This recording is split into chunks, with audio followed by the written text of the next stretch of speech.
құлақтары маған махаббат вальсін Михаил Шолохов тыңдамақшы деді.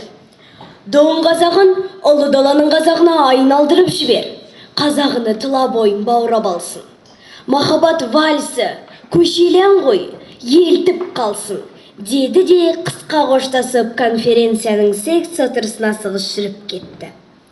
Мұхаммен бірге Михаил Шолохов сол жағында ақын Назым Хикмет жайғасыпты.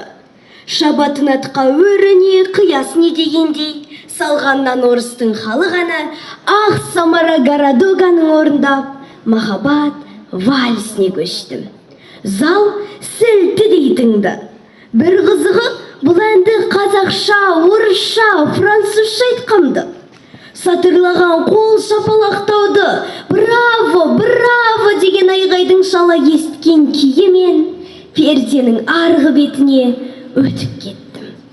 Сол күндері Ташкент шаһары дүкілі, бүкіл Ферғана аңғыры, Хорезм айпаты, Бұқара мен Мырза шөл атырабы, оның жұртшылығы махаббаты вальсіне түгел бас иді.